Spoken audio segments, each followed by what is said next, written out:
Hello everyone, இயேசுவின் நாமத்தினால உங்கள் யாவரையும் வாழ்த்தி வரவேற்கிறேன். இன்றைக்கு நம் வேதத்திலிருந்து பார்க்கும் பொழுது, இஸ்ரவேல் ஜனங்கள் எகிப்திலே அடிமையாக இருந்த பொழுது, அவர்கள் சிறையிருப்பில் இருந்த பொழுது, அவர்களுக்கு ஒரு இலக்கு இருந்தது.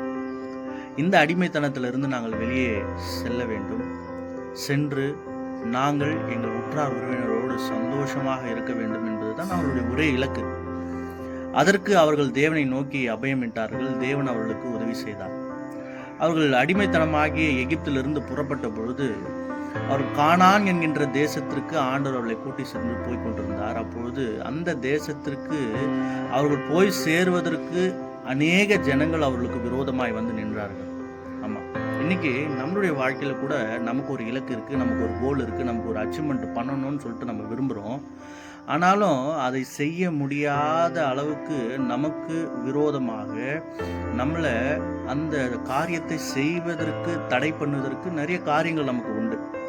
நம்ம மேலே வரணும்னு நினைக்கிறோம், நம்ம 4 பேர் கீழே தள்ளி விடுவாங்க. அந்த காரியத்தை செய்து முடிக்கணும்னு நம்ம நினைக்கிறோம், ஆனால் அந்த காரியத்தை செய்து முடிக்க முடியாத அளவுக்கு நம்மளை மனநோக செய்கிறவர்கள் இன்னைக்கு உண்டு. அதை தான் இங்கே இஸ்ரவேல் ஜனங்களுக்கும் அப்படிப்பட்ட ஒரு சூழ்நிலை தான் நடைபெறுகிறது.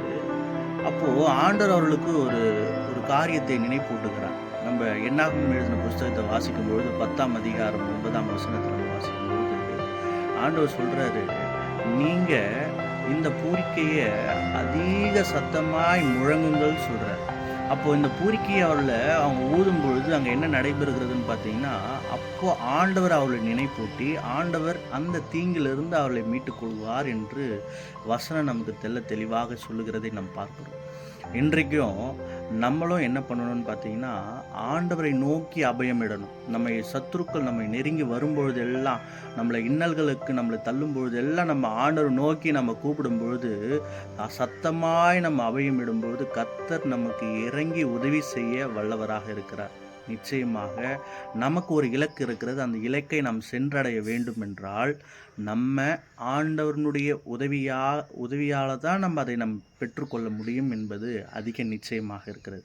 எனவே இதை பார்த்து கொண்டிருக்கிற அன்பு சகோதர சகோதரிகளே, நம்மளுடைய இலக்கை நாம் வெற்றி பெற, நம் சென்றடைய தேவன் நமக்கு உதவியாக இருக்க, நாம் அவரையே சார்ந்து அவரையே அபயமிட கர்த்தர் நமக்கு நோக்கி பார்ப்போம். கர்த்தர் நமக்கு உதவி செய்வாராக. நன்றி.